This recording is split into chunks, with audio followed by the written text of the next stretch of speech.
So today we're going to break down one of the most critical geopolitical questions out there. What would it actually look like if China tried to force unification with Taiwan? We're going to explore the three main strategies they could use, treating them like rungs on an escalation ladder, from these sneaky gray zone tactics all the way up to a full-blown invasion. Here's the game plan.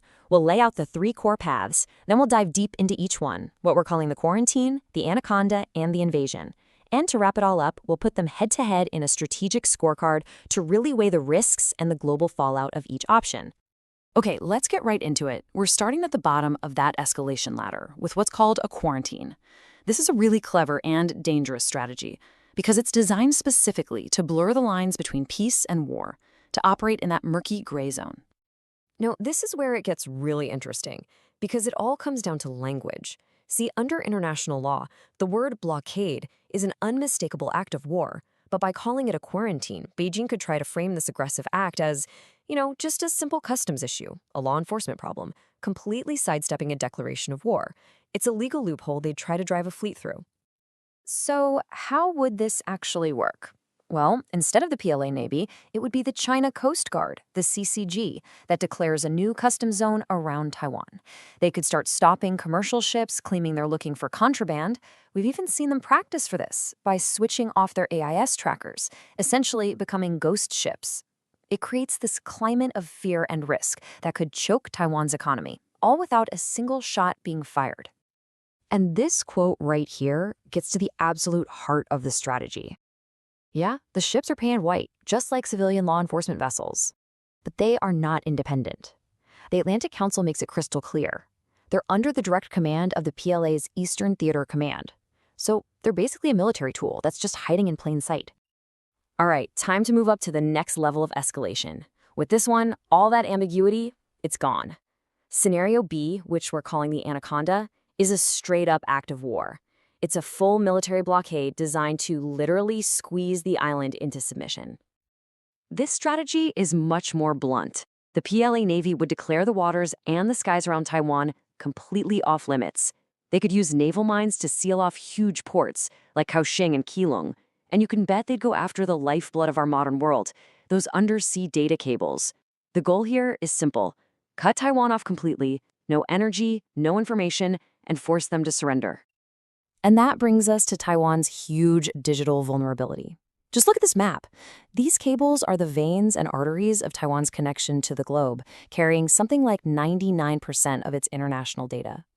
And what's really worrying is that Chinese ships have already cut these cables multiple times in recent years. It's almost like they've been practicing. Taking these out would be goal number one in a blockade. But the pressure wouldn't just be digital. A blockade is a direct attack on Taiwan's energy. The island depends almost entirely on imports and has less than 2 months of natural gas stored up. A long-term blockade could quite literally turn the lights off across the entire island.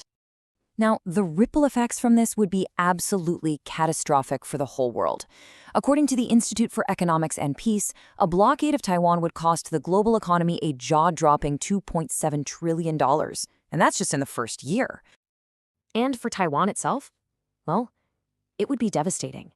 That same report estimates its economy would shrink by almost 40% in a single year. That's not a recession. That's an economic collapse on a scale we've rarely seen. So why are these numbers so insanely high? It all comes down to something called the silicon shield. The entire world, your phone, your car, your computer, it all runs on advanced microchips. And the huge majority of the most advanced ones are made in Taiwan, mostly by one single company, TSMC. A blockade that shuts them down would create an economic shockwave that hits every single industry on the planet. And that brings us to the final, most dangerous, and most complex option, a full-scale amphibious invasion.